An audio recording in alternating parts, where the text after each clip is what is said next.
BN9 TV news ఛానల్కి స్వాగతం.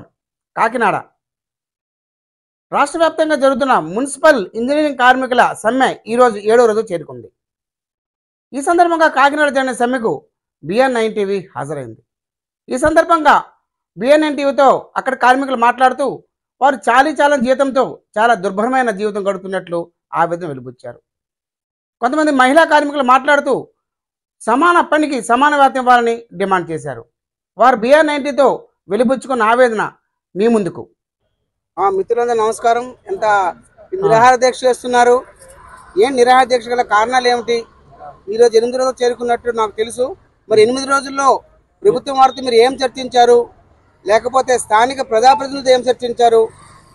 ఏం జరగబోతున్నారు దానిపై మీ అభిప్రాయం తెలియజేయండి. ఇప్పుడు కాకినాడ నగరపాలక సంస్థలో ఇంజనీరింగ్ విభాగంలో పనిచేస్తున్న మా కార్మికులందరూ కూడా అవుట్సోర్సింగ్ సిబ్బంది మాకు వేతనం గురించి డిమాండ్ చేస్తున్నామండి. మాకు చాలని జీతాలు 13,877 రూపాయలు వస్తుంది. మాకు 29,000 స్కేల్ ఇమ్మని అడుగుతున్నాం. స్కిల్లు సెమీ స్కిల్లు అన్ స్కిల్లు కలిపి 29,000 టెక్నికల్ నాన్ టెక్నికల్ కలిపి జీతాలు పెంచమని మేము నిరాహార దీక్షలో కూర్చున్నామండి.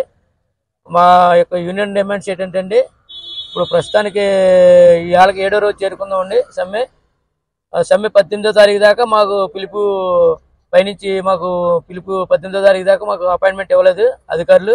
18వ తారీఖుని CDMA గారు 18వ తారీఖుని పిలుపునిచ్చారు. దాని గురించి మేము సమ్మె కొనసాగుతూ ఉన్నామండి. సమ్మెలో గల కారణాలు ఏంటంటే ఇందులో మాకు పార్కు మజ్దూరులు ఉన్నారండి, సెక్యూరిటీ గార్డ్స్ ఉన్నారు, మరి కంప్యూటర్ ఆపరేటర్స్ ఉన్నారు, వర్క్ ఇన్స్పెక్టర్లు ఉన్నారండి. ఇందులో ఇండోర్ సెక్షన్ ఎలక్ట్రీషియన్ అనగా పిట్టర్ అనగా టర్న్ కార్మికులు అనగా ఉన్నారండి. ఇందులో అవుట్డోర్ మీరు చేసిన డిమాండ్ల పైన ప్రభుత్వం వారితో చర్చించారా? ప్రభుత్వం ఏమైనా మీకు హామీ ఇచ్చిందా? ఆ విషయాన్ని చెప్పండి స్పష్టంగా. ప్రభుత్వం హామీ ఇవ్వడానికి 18వ తారీఖు దాకా హామీ 18వ తారీఖు పిలుపునిచ్చారండి. చెప్పండి.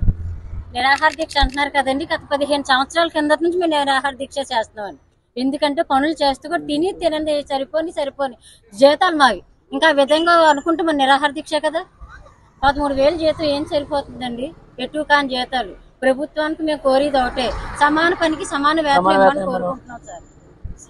మీ అందరూ మంచి జరగాలని కోరుకుంటున్నాం.